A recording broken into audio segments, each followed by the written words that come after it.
أعوذ بالله السميع العليم من الشيطان الرجيم بسم الله الرحمن الرحيم بسم الله توكلت على الله لا حول ولا قوة إلا بالله العلي العظيم أعلم أن الله على كل شيء قدير وأن الله قد أحاط بكل شيء علما.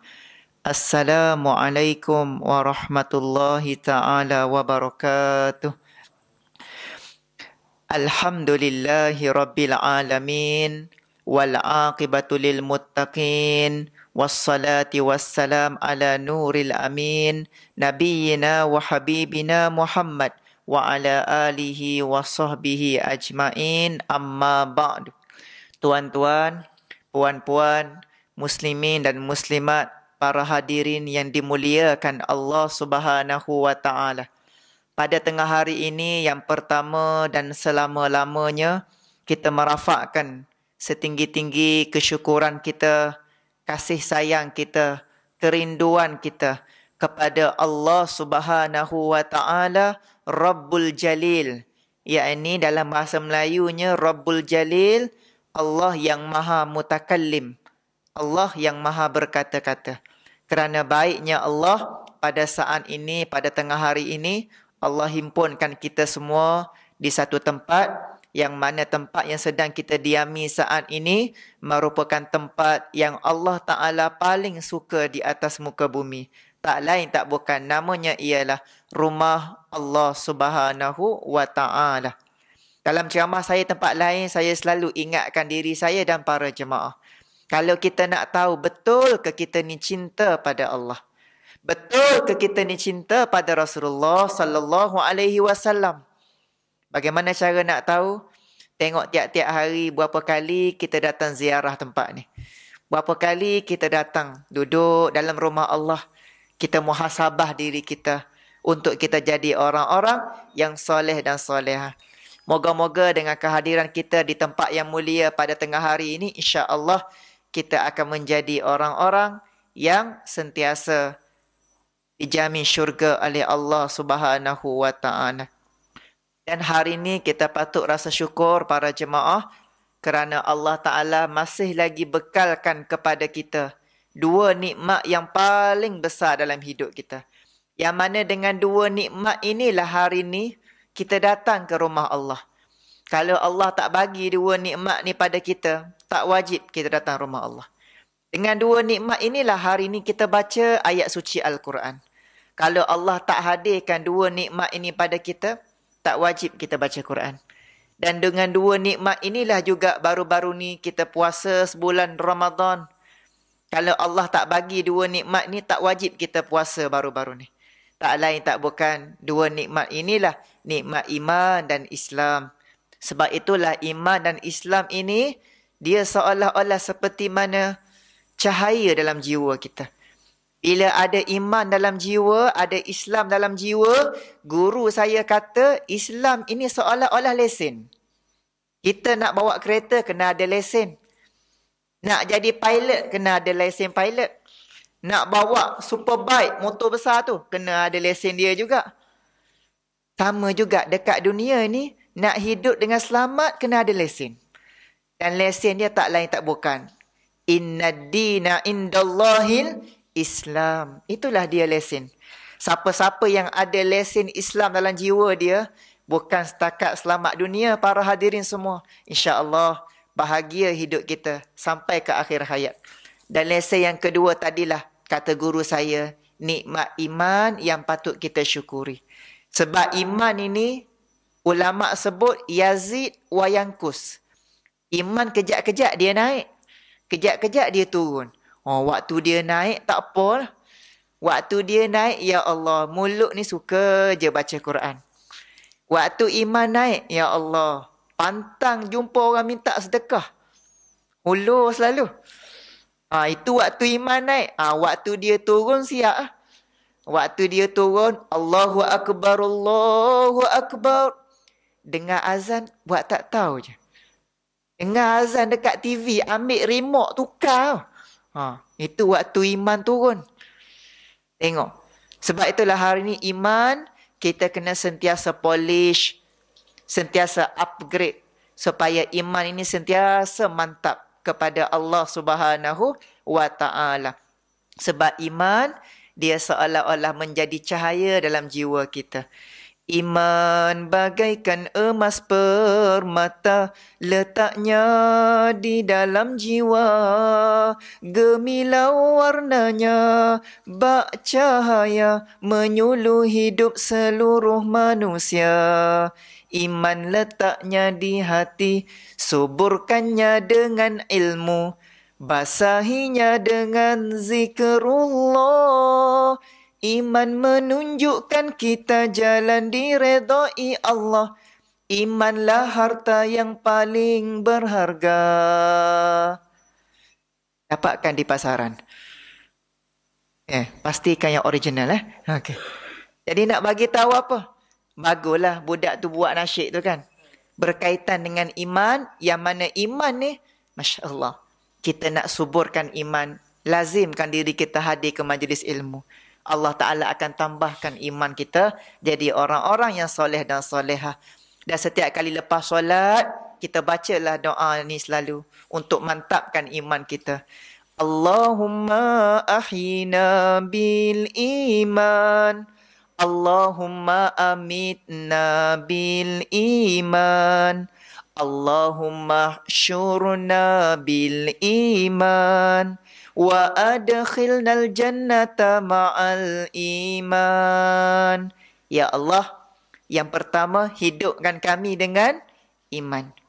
Yang kedua, matikan kami juga dengan iman. Yang ketiga, wahsyurna bil iman.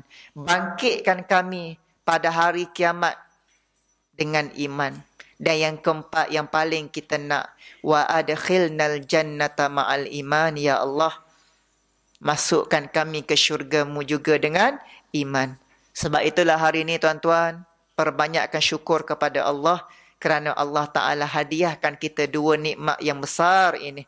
InsyaAllah berkekalan bahagia hidup kita dunia dan akhirat insyaAllah. Yang mana kita pun masih lagi orang kata baru lepas mood hari raya Idul Adha. Yang mana hari raya Idul Adha ni dia beza sikitlah dengan hari raya puasa.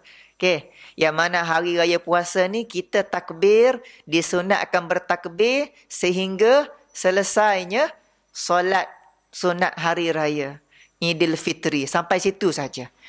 Tetapi Idul Adha kita disunatkan bertakbir selama berapa hari? Selama 4 hari. Hari raya pertama 10 Zulhijjah, 11, 12 dan 13 Zulhijjah. Dia dinamakan hari tasyrik ataupun hari tarwiyah. Kalau kita dekat Malaysia, kita bertakbir Allahu Akbar, Allahu Akbar, Allahu Akbar. Itu kita di Malaysia. Tetapi jutaan jemaah haji di Tanah Suci Mekah, mereka melafazkan ucapan talbiyah. Kita takbir, dia orang talbiyah.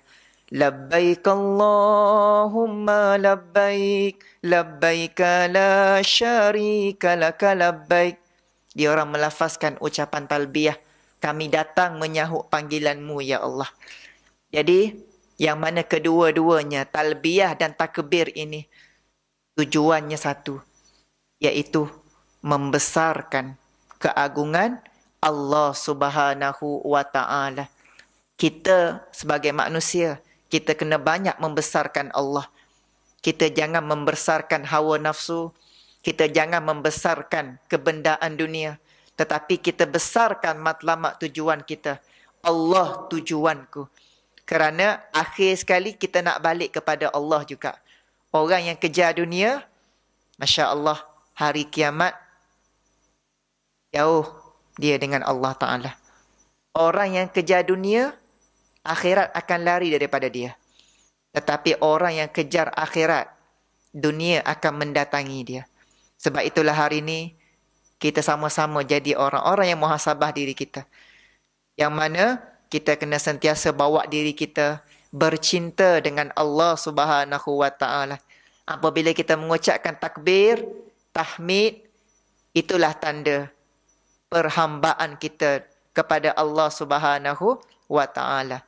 Mereka di tanah suci Mekah, mereka mensucikan diri mereka dengan memakai pakaian ihram, pakaian putih yang mana itulah pakaian yang akan dipakaikan kepada kita bila sampai kita pada waktu kita nak balik kepada Allah Subhanahu wa taala. Walaupun jemaah haji di sana diuji dengan macam-macam ujian, tetapi itu biasa lumrah kehidupan.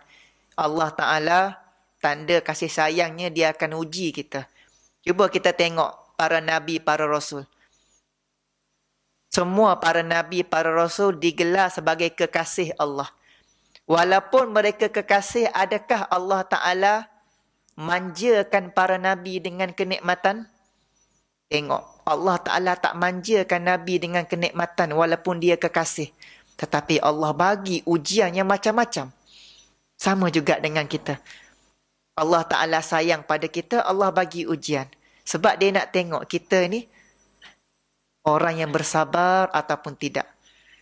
Dengan segala cubaan yang diberikan. Kalau dulu, kalau kita tengok pada tahun 2001, 11 September tahun 2001, kita tahu semua kejadian yang menggemparkan dunia. Runtuhnya 2 bangunan di Amerika Syarikat. Nama apa bangunan tu tuan-tuan puan-puan semua? WTC kan? World Trade Center. KLCC, Kuala Lumpur Convention Center kan? KLCC 88 tingkat. Tetapi WTC 109 tingkat. Runtuh menyembah bumi pada tarikh 11 September 2001. Tetapi pada 11 September 2015, apa yang berlaku tahun ni? 11 September 2015. Jatuhnya kren di atas Masjidil Haram. Tarikh yang sama sebelah hari bulan juga kan? Cuma bezanya hari Jumaat. Subhanallah. Berapa ramai jemaah haji sedang bertawaf, sa'i, memakai ihram. Allah Ta'ala uji mereka dengan cara macam tu.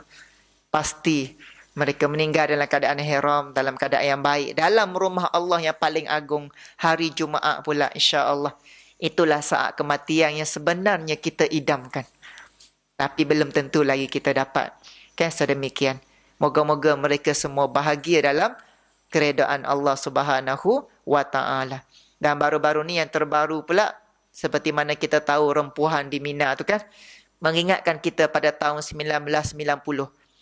1990 sama juga, kejadian yang sama. Cuma yang bezanya, yang dulu ni memang patut pun berlaku macam tu. Sebab apa? Sebab yang dulu nak pergi melontar jamrah, jalan masuk, jalan yang sama, jalan tu dah juga jalan nak keluar. Memang bertembung lah. Pada tahun 1990, Masya Allah, 1426 jemaah haji meninggal waktu rempuhan. Jadi tahun ni pelik. Sebab apa? Sebab jalan dah one itulah. Jalan masuk lain, jalan keluar jalan lain. Tapi berlaku juga rempuhan tu. Kan? Sehingga mengakibatkan 736 orang lebih kurang. Masya Allah. Kan? Jadi Allah Ta'ala uji mereka dengan cara macam tu. Tapi tak apa. Kita nampak dahsyat. Tapi mereka yang pergi kepada Allah dalam keadaan ihram untuk menunaikan ibadat haji, pasti kan diganjarkan dengan syurga oleh Allah Subhanahu wa taala. Jadi kita yang ada di Malaysia yang tenang, masih lagi Allah Taala berikan kenikmatan kepada kita. Sama-sama kita bawa diri kita untuk kita bercinta dengan Allah Subhanahu wa taala, jadi orang-orang yang soleh dan solehah. Dan salah satu caranya kita nak bahagia hidup ini, nak bercinta dengan Allah, kita sentiasa meletakkan cinta Allah sebagai cinta yang paling agung dalam hidup kita. Allah cinta agungku. Orang yang sentiasa bawa diri dia bercinta dengan Allah, subhanallah, Allah Ta'ala akan lapangkan dada kita. Allah Ta'ala akan bahagiakan jiwa kita. Walaupun kita ada masalah, tapi Allah Ta'ala akan buka jalan penyelesaian kepada kita. Bila kita bercinta dengan Allah. Masalahnya hari ini ramai manusia, lebih banyak Allah bagi nikmat pada dia, lagi banyak Allah bagi rezeki kepada dia. cinta dia kepada kebendaan melebihi cinta dia daripada Allah. Itu yang kita takut. Menyebabkan dia terpesong jauh. Sebab itulah hari ini kita kena bawa cinta ini di tempat yang betul. Supaya kita sentiasa dalam landasan untuk menuju redha Allah Subhanahu wa Ta'ala. Biarlah hari ini cinta yang kita bawa dalam jiwa kita ini, cinta yang paling agung kepada Allah melebihi segala-galanya. Cinta Allah, cinta Rasul, itulah yang paling utama. Yang akan membahagiakan jiwa kita, hidup kita dunia dan akhirat insya-Allah. Dan hari ini jangan kita terlalu melebihkan cinta-cinta manusia. Jangan kita terlalu melebih-lebihkan cinta-cinta dunia sebab kita takut kita akan terpesong jauh daripada landasan untuk kita menuju redha Allah Subhanahu wa Ta'ala. Dan salah satu cara yang guru saya kata bagaimana kita nak bercinta dengan Allah, datang selalu ke rumah Allah. Bila kita datang selalu ke rumah Allah, Allah Ta'ala akan memayungi kita dengan doa daripada para malaikat kepada kita. Orang yang datang ke rumah Allah, Masya Allah. Hari ini biar orang geralkan kita kaki surau, kaki masjid. Tak apa, bagus. Daripada orang gelar kita kaki bola, daripada orang panggil kita kaki takraw, daripada orang panggil kita kaki pawagam, kaki shopping, lebih baik orang gelarkan kita kaki masjid. Alah pak mak tu bukan kaya sangat pun. Kaki masjid je kerja. Tak apa. Bunyi macam hina. Tapi hakikatnya subhanallah. Kalau orang tu bagi gelaran kaki masjid pada kita, maknanya kita dinilai tinggi oleh Allah Subhanahu wa Ta'ala. Sebab itulah hari ini, kita dengan masjid, dengan rumah Allah, kita kena sentiasa mengimarahkannya. Kerana Nabi telah bersabda, 7 golongan yang akan mendapat payungan arasy Allah pada hari kiamat. Salah satu golongannya ialah yang nombor 3 Nabi sebut. Warajulun qalbuhu mu'allakun fil masajid, iaitu orang-orang yang mana hati dia sentiasa terikat dengan masjid, dengan surau, dengan rumah Allah. Okey, Allahu Rabbi, moga-moga kita yang akan mendapat ganjaran daripada apa yang Nabi sebut. 7 golongan ini yang akan mendapat payungan arasy Allah, sebab hari kiamat nanti para jamaah seperti yang kita tahu, matahari beberapa jengkal sahaja daripada kepala kita. Hari ini matahari berjuta-juta kilometer daripada kita. Itu pun kita tak tahan dah. Okay, dengan panas dan sebagainya. Bayangkan hari kiamat berapa jengkal sahaja. Tetapi 7 golongan inilah yang disebutkan oleh Nabi akan mendapat naungan arasy Allah. Saya sebut secara ringkas 7 golongan ini. Yang pertama, pemimpin yang adil. Bila sebut pemimpin, kita tak payah tengok orang lain. Tengok diri kita. Kalau kita seorang ayah, bagaimana anak-anak kita? Kalau kita seorang ibu, bagaimana anak-anak kita? Kalau kita seorang imam, bagaimana ahli qaryah kita? Kalau kita ketua kampung, bagaimana penduduk kita? Kita tengok diri kita. Bagaimana? Adakah kita laksanakan kepimpinan sebaiknya? Yang kedua, orang yang mendapat naungan arasy Allah, tak lain tak bukan, iaitu orang-orang yang sentiasa hidup dia beribadah kepada Allah Ta'ala. Dia nak makan, jadi ibadat. Tidur, jadi ibadat. Kadang-kadang dia main pun jadi ibadat. Tengok, orang yang sentiasa beribadah kepada Allah pagi dan petang sampai ke malam, Masya Allah. Ni jarang-jarang orang buat macam ni. Orang mendapat naungan arasy Allah. Itu yang kedua. Yang ketiga, ialah orang yang kaki masjid tadi. Lalu datang ke rumah Allah. Yang keempat, orang yang mendapat naungan arasy Allah, iaitu orang-orang yang sentiasa menjaga ukhuwah persaudaraan.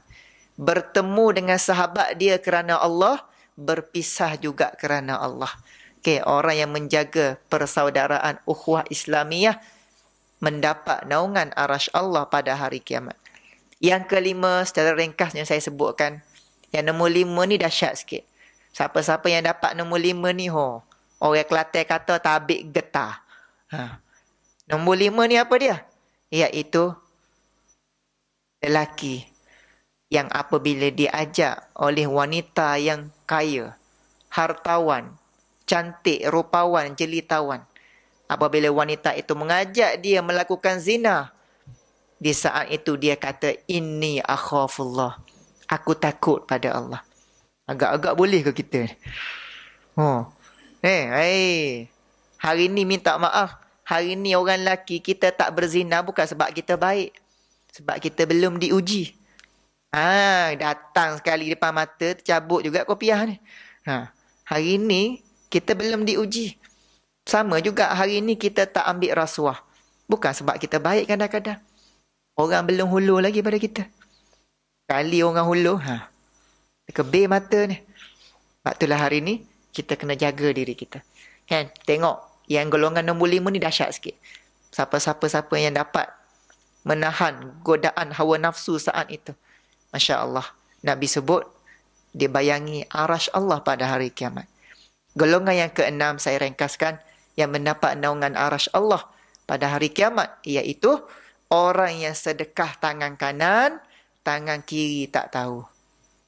Maknanya, dia sedekah dalam keadaan dia tak bagi tahu orang pun senyap-senyap. Dia sedekah, dia pun tak tahu siapa yang dapat barang yang dia sedekah tu. Dan orang yang dapat duit tadi, dia pun tak tahu daripada mana, siapa yang bagi. Masya Allah, orang yang bagi macam ni, subhanallah, Nabi jamin hari kiamat berada di bawah naungan arash Allah subhanahu wa ta'ala. Okay. Seperti mana yang berlaku tahun lepas, kan, banjir besar kan, terutamanya dekat negeri Pantai Timur. Macam saya di Kelantan, kampung saya dekat Tanah Merah. Nama kampung saya Kampung Tepi Sungai. Nama pun Kampung Tepi Sungai, memang confirm habis lah. Masjid rumah saya memang bumbung lah. Okay, dahsyat. Kan? Waktu tu di saat keadaan macam tu, rakyat Malaysia hulurkan bantuan. Tengok. Kita bagi pakaian, bagi duit, kita pun tak tahu siapa yang dapat duit kita tu. Dan orang yang dapat tu, sumbangan tu, dia pun tak tahu siapa yang bagi. Masya Allah. Kan? Moga-moga. Kan? Apa yang kita tolong bantu orang lain, kita juga dikira sebagai orang golongan yang ke-6 yang mendapat naungan arash Allah nanti insya-Allah. Dan yang ke-7, orang yang mendapat naungan arash Allah, iaitu manusia yang sentiasa mengalirkan air mata. Takut kepada Allah subhanahu wa ta'ala. Tuan-tuan, tanya diri kita, bila kali terakhir kita menangis sebab ingat Allah? Bila kali terakhir kita menangis sebab ingat Nabi SAW? Bila kali terakhir kita menangis, ya Allah, banyak dosa-dosaku. Bila kali terakhir kita kenang diri kita? Sayyidina Ali pernah berkata, hasibu anfusakum qabla an tuhasabu. Kita hisap diri kita sebelum kita dihisapkan di hadapan Allah. Jadi kita doa tuan-tuan, puan-puan semua, moga-moga daripada 7 golongan tadi, kalau kita dapat 1 pun dah okey dah tu. Kalau dapat 7-7 lagi cantik lah kita, kan? Dapat 1 dah, kita termasuk dalam 1 golongan daripada 7 tadi pun, dah kira dah beruntung sangat dah kita insya-Allah. Moga-moga dengan ini kita akan lebih dekatkan diri kita untuk bercinta dengan Allah Subhanahu wa ta'ala. Datanglah sentiasa ke rumah Allah, tempat untuk kita bercinta dengan Allah Subhanahu wa ta'ala. Biarlah cinta kita ini sentiasa letakkan yang paling agung kepada Allah.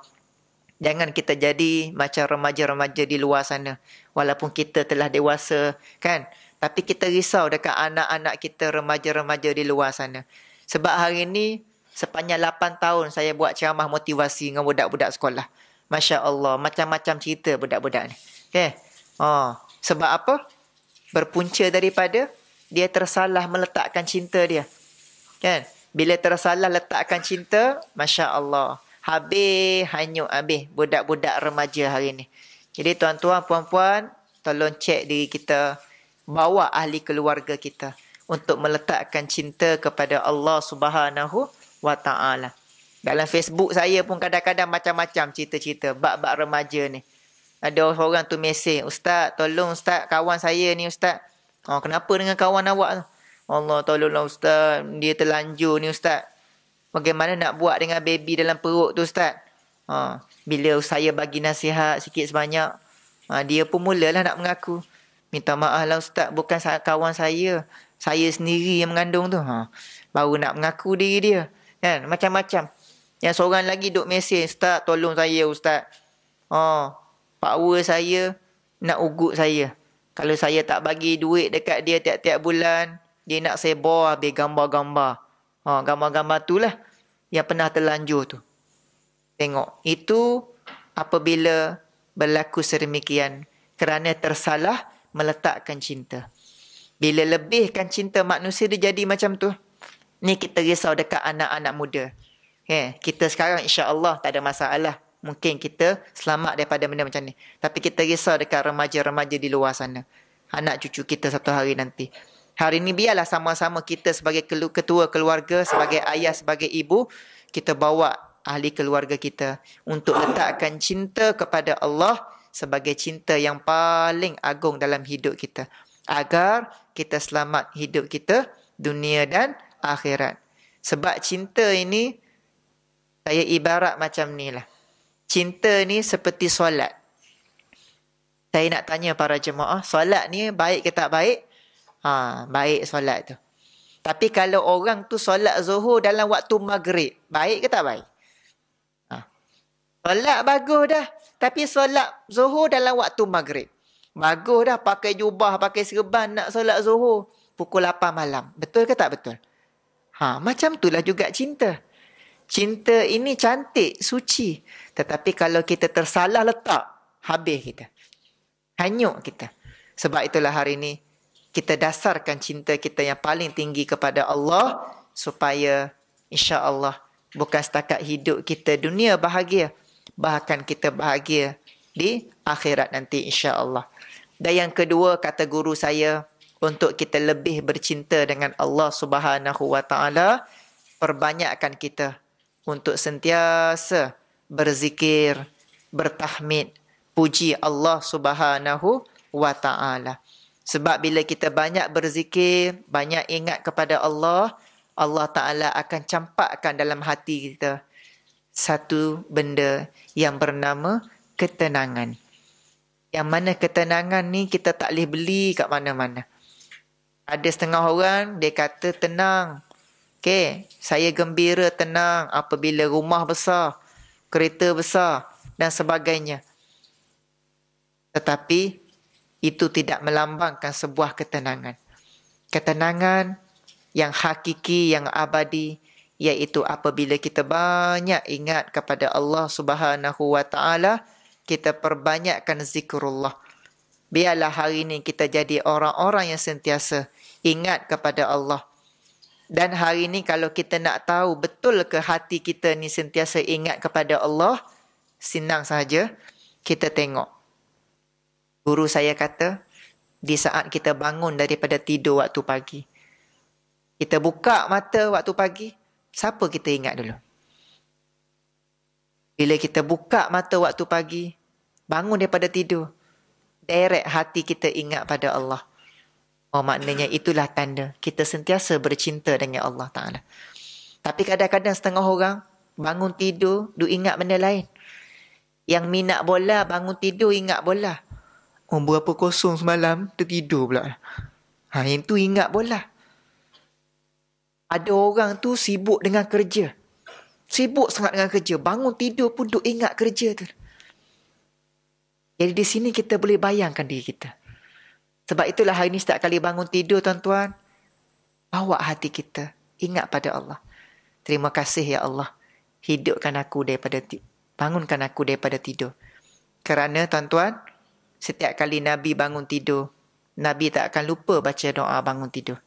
Itu tanda bagaimana Rasulullah SAW sentiasa ingat kepada Allah. Setiap kali Nabi bangun tidur, Nabi letak tangan di atas kepala. Nabi bertasbih. Subhanallah, Alhamdulillah, wa la ilaha illallah, Allahu Akbar. Alhamdulillahillazi ahyana ba'dama amatana wa ilaihin nusyur. Nabi sapu muka dia. Itu Nabi setiap kali bangun tidur. Sebab itulah hari ini tuan-tuan, bila kita bangun tidur, perbanyakkan kita ingat kepada Allah. Kita mulakan waktu pagi dengan tenang. InsyaAllah 24 jam kita tenang sentiasa. Tapi kalau kita mulakan bangun pagi dengan serabut, fikir pasal kerja, fikir pasal tu, pasal ni, lupa nak ingat pada Allah pada permulaan, Kita takut sepanjang 24 jam kita dihanyutkan dengan benda dunia tadi. Sebab itulah hari ini biarlah kita bawa jiwa kita untuk bercinta dengan Allah Subhanahu wa taala, perbanyakkan zikir, tasbih kepada Allah Subhanahu wa taala. Dan hari ini paling kurang saya nak kongsikan dengan para hadirin untuk bercinta dengan Allah, perbanyakkan zikir kepada Allah. Saya nak ajarkan satu zikir yang pernah diajarkan oleh Nabi Ibrahim alaihissalam. Yang mana zikir ini kita selalu buat sebenarnya. Cuma kita tak tahu asal usulnya kadang-kadang. Okay? Zikir ini pernah diajarkan oleh Nabi Ibrahim. Yang mana hebatnya Nabi Ibrahim ini para jemaah. Dalam ramai-ramai Nabi, dalam solat kita sebut nama 2 orang je Nabi. Yang pertama Nabi kita sendiri SAW. Yang kedua kita sebut nama Nabi. Nama Nabi Ibrahim. Kama sallaita ala Ibrahim. Ataupun dia panggil selawat Ibrahimiyah. Yang mana para jemaah, Nabi Ibrahim ajar zikir ini kepada Rasulullah bila? Ya ini pada malam Isra' wal Mi'raj. Ingat tak? Waktu Nabi Muhammad naik di langit pertama malam Isra' Mi'raj. Di langit pertama Rasulullah bertemu dengan Nabi Adam. Okay. Naik ke langit kedua disebutkan bertemu dengan Nabi Yahya. Naik ke langit ketiga, Rasulullah bertemu dengan Nabi yang handsome, yang kacak. Nabi Yusuf alaihissalam. Naik ke langit keempat, Rasulullah bertemu dengan Nabi Idris. Naik ke langit kelima, Rasulullah bertemu dengan Nabi Musa alaihissalam. Seorang Nabi yang sangat famous dalam Al-Quran, Nabi Musa. Dan yang keenam, di langit keenam, Rasulullah bertemu dengan seorang Nabi yang mana Nabi yang sangat hebat berpidato, berceramah. Nabi apa agak-agak? Nabi yang hebat berpidato. Soalan Da'i TV3. Cuba jawab seorang. Nabi yang hebat berpidato, pandai ceramah, tak lain tak bukan. Nabi Harun alaihissalam. Ini, Nabi Harun alaihissalam di langit yang keenam. Sampailah ke langit ketujuh, di situlah Rasulullah bertemu dengan Nabi Ibrahim alaihissalam. Bila jumpa Nabi Ibrahim, waktu tu Nabi Ibrahim pesankan satu amanah kepada Rasulullah yang patut kita ketahui. Yang mana waktu itu selepas Nabi Ibrahim sampaikan salam kepada Rasulullah, Nabi Ibrahim menyebutkan, Ya Muhammad, akhrik ummatuka bisalam. Sampaikan salamku kepada umatmu. Jawablah salam Nabi Allah Ibrahim, tuan-tuan puan-puan semua. Dia kirim salam pada kita. Lalu Nabi Ibrahim kata, Ya Muhammad, sesungguhnya syurga ini luas. Seluas mata memandang. Tetapi kosong, tak ada apa-apa. Syurga ni luas. Tetapi luasnya seperti padang yang kosong. Lalu Nabi Ibrahim menyebutkan, sesungguhnya tanaman dalam syurga ialah Subhanallah, Alhamdulillah, wa la ilaha illallah, Allahu Akbar. Barang siapa yang banyak berzikir, ingat pada Allah dengan zikir tadi, penuh landscape tanaman dalam syurga untuk dia. Tengok tuan-tuan. Barang siapa yang banyak membaca zikir tadi, tak kira lah lepas solat ke, tengah bawa kereta ke, tengah buat kerja ke, ia mengamalkan zikir tadi. Penuh tanaman dalam syurga untuk dia. Jadi marilah tuan-tuan sama-sama kita mengamalkan zikir tadi. Subhanallah walhamdulillah wa la ilaha illallah, Allahu Akbar. Kita baca selalu, kan?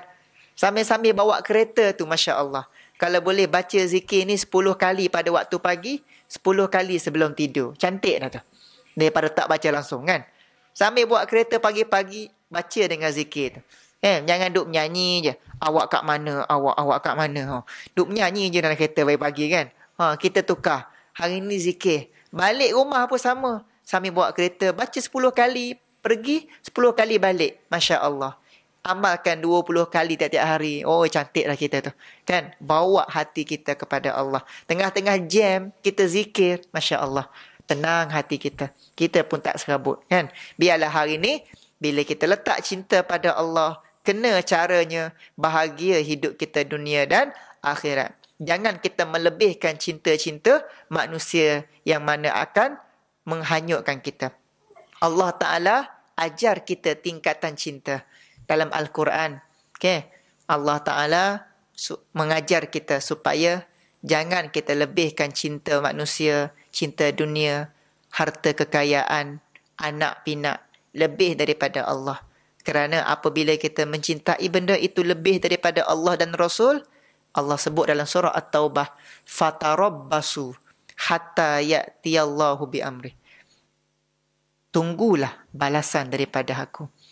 Sebab itulah hari ini, bila kita letak cinta pada Allah, moga-moga kita akan lebih erat hubungan kita dengan Allah. Selagi mana nyawa masih di badan, selagi mana pintu keampunan Allah masih terbuka, sama-samalah kita waraja'na ilallah, kita balik kepada Allah Subhanahu wa ta'ala. Kerana tuan-tuan, kenapa kita kena sentiasa balik kepada Allah? Sebab mati-mati kita tak tahu bila. Kalau kita tahu tarikh mati tak apa. Semua orang tahu tarikh lahir masing-masing, tetapi tak ada seorang pun tahu tarikh mati dia. Yang tak tahu ni kadang-kadang kita risau sikit. Kita takut Allah jemput kita dalam keadaan kita tengah hanyut. Kita tengah dibuai mimpi dunia. Kita takut yang tu. Jadi bila kita sentiasa berjaga-jaga, insya-Allah moga-moga bila Allah jemput kita pun kita balik kepada Allah dalam keadaan husnul khatimah, insya-Allah. Kan? Sebab itulah hari ini pintu yang paling luas dalam Islam, nama dia pintu taubat. Dan pintu taubat ini tak akan pernah tertutup melainkan apabila sampai dua keadaan. Yang pertama apa dia keadaan itu? Pintu taubat tertutup. Yang pertama seperti yang kita tahu, bila matahari naik di sebelah barat. Yang ini pada hari kiamat. Bila matahari naik sebelah barat, Masya Allah, kita bertaubatlah banyak mana pun. Kita berzikir banyak mana pun. Kita solat banyak mana pun. Bila pintu taubat dah tertutup, okay, tak ada nilai di sisi Allah Subhanahu wa ta'ala. Kan? Bila matahari naik di sebelah barat, waktu untuk kita balik kepada Allah. Kan? Bukan waktu kita nak bercinta-cinta dah. Tak ada dah. Kadang-kadang kita ni mudah lalai dengan Allah Subhanahu wa ta'ala. Itu yang pertama. Yang kedua, pintu taubat akan tertutup apabila nyawa kita sampai di halkum. Kita tak tahu waktunya bila. Masya Allah. Kan? Sebab itulah bila kita tak tahu ini, kita kena jaga-jaga. Jangan kita menjadi seperti mana seorang raja yang sangat zalim di Mesir. Okay. Nama apa raja tu, tuan-tuan? Raja yang zalim di Mesir zaman dulu tu. Raja Gopal. Nama dia Raja Fir'aun. Yang mana Fir'aun, ingat tuan-tuan, Fir'aun ni bukan raja biasa-biasa. Dia kata apa? Ana rabbukumul a'la. Aku Tuhan yang paling tinggi. Mengaku Tuhan siap. Okay, dua orang raja yang mengaku Tuhan. Namrud dengan Fir'aun. Fir'aun mengaku Tuhan. Dia zalim kepada rakyat dia. Masya Allah, tuan-tuan. Apabila dia tenggelam dalam laut, di Laut Merah di Mesir, bila nyawa dia sampai sini, Fir'aun kata apa? Allah sebut dalam surah Yunus dalam Quran. Fir'aun kata, amantu billah. Aku beriman dah pada Allah. Mengaku beriman juga. Yang tadi punyalah mengaku Tuhan. Buat zalim. Tapi bila nak mati, nyawa sampai di halkum, Allah sebut dalam Quran, hatta iza adrakahul gharaq. Apabila nyawa Fir'aun sampai di halkum gharaq ni, tengkok ni. Qala annahu la ilaha illallazi amanat bihi banu Israel wa ana minal muslimin. Bila nyawa dia sampai sini, dia kata la ilaha illallah. Tak ada Tuhan melainkan Allah. Mengaku jugalah sekali. Tetapi apabila nyawa sampai sini, adakah taubat Fir'aun diterima? Waktu tu Allah Ta'ala jawab kepada ayat seterusnya. Allah kata apa? Wahai Fir'aun, al-ana wa qad asaita. Sekarang ke baru kau nak beriman? Allah jawab balik pada dia. Qablu wa kunta minal mufsidin.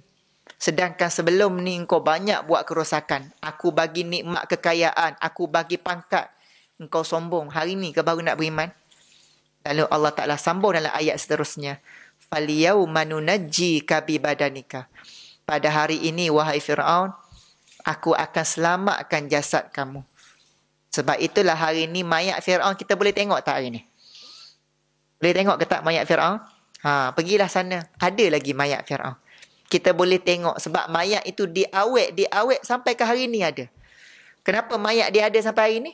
Sebab Allah dah janji dalam ayat tadi. Falyauma nunajjika bi badanika. Pada hari ini aku akan selamatkan jasad kamu wahai Fir'aun. Litakuna liman khalfaka ayah. Kenapa? Supaya menjadi peringatan kepada orang-orang yang akan datang. Tengok orang yang pernah mengaku Tuhan. Last sekali Allah matikan dia macam mana? Tengok, tuan-tuan, Fir'aun, bila nyawa dia sampai sini, tertutup pintu taubat. Mati dalam keadaan kekufuran kepada Allah Subhanahu Wa Taala. Sebab itulah hari ini, tuan-tuan, pintu taubat masih terbuka luas untuk kita. Banyak akan datang rumah Allah, banyakkan zikir kepada Allah, banyakkan selawat kepada Rasulullah sallallahu alaihi wasallam. Moga-moga cinta kita kepada Allah dan Rasul kita letak, kita pegang yang paling tinggi. Biarlah kita hari ini sentiasa jadi orang-orang yang soleh dan soleha insya-Allah. Dalam doa kita, biasanya doa ini tu imam waktu solat tarawih, lepas solat tarawih imam selalu baca doa ni. Doa yang berbunyi minan nabiyyin was-siddiqin wasyuhada. Last sekali was-solihin. Cuba tengok daripada 4 golongan ni. Kita nak masuk dalam golongan pertama, an-nabiyyin, tak boleh dah kita. Kita bukan nabi. As-siddiqin, tak boleh dah kita. Sahabat-sahabat Nabi yang dapat masuk golongan yang kedua ni. Asyuhada, nak mati syahid. Bunyi pistol pun dah lari kita. Nak mati syahid macam mana? Ya Allah, 3 golongan ni tak boleh lah kita. Ya Allah, bagilah kepada kami gelaran yang keempat. Apa dia yang keempat tadi? As-solihin. Sebab itulah hari ni kita nak jadi orang yang soleh dan soleha. Tak apalah 3 golongan tadi tak boleh lah kita. Tapi as-solihin dia ada dalam genggaman jiwa kita. Ya Allah Ta'ala jemput kita nanti bila Allah panggil para solihin, kita termasuk dalam salah seorang, yang akan berada dalam kalangan orang yang soleh dan soleha. Jadi nak jadi orang yang soleh dan soleha tak lain tak bukan, kuncinya ialah cinta pada Allah yang paling agung. Kan? Biarlah hari ini kita cinta pada Allah melebihi cinta kita daripada segala-galanya. Jangan jadi macam remaja-remaja di luar sana yang hanyut kadang-kadang, dengan cinta-cinta ni kan.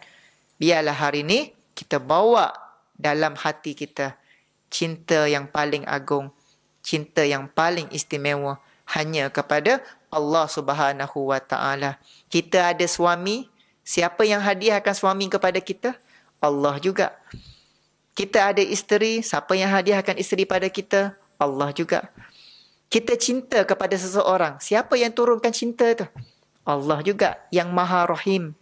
Jadi sebab itulah kita kena letak cinta yang paling agung kepada Allah, kan? Supaya kita ini sentiasa bawa diri kita ingat kepada Allah, bercinta dengan Rasulullah sallallahu alaihi wasallam. Insya-Allah bahagia hidup kita dunia dan akhirat. Kenapa kita kena cinta pada Rasulullah juga dalam masa yang sama? Kerana hari kiamat nak cari siapa waktu tu? Kan? Cinta pada artis. Nak cari artis hari tu. Suka sangat pada David Beckham. Minat bola sangat. Nak cari pemain bola hari tu. Tak ada dah. Hari kiamat tak ada seorang pun yang dapat beri syafaat. Melainkan Rasulullah sallallahu alaihi wasallam serta orang-orang yang telah dijanjikan oleh Allah, seperti mana para syuhada, orang yang hafaz Al-Quran dan sebagainya. Jadi moga-moga bila kita cinta pada Allah, pada Rasul, hari kiamat Rasulullah kenal kita hambanya.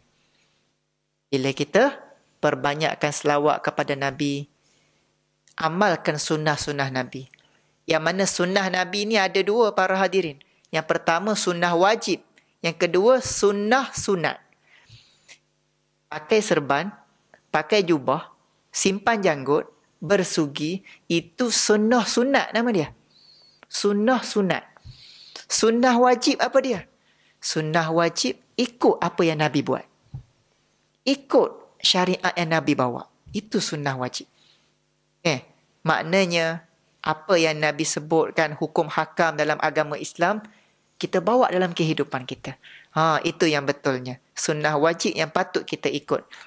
Moga-moga hari kiamat nanti, kita akan menjadi orang-orang yang dipilih oleh Allah bersama dengan para solihin, para syuhada.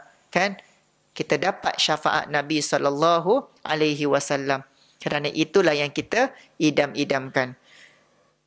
Biarlah hari ini, bila kita banyak selawat kepada Nabi SAW, man salla alayya marratan sallallahu alaihi biha asyran.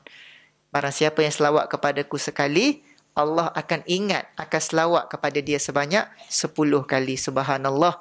Itu yang Nabi ajar kepada kita. Sebab itulah hari ini, sama-sama kita bawa diri kita bercinta dengan Allah, bercinta dengan Rasulullah, letakkan syariat agama dalam kehidupan kita yang paling tinggi.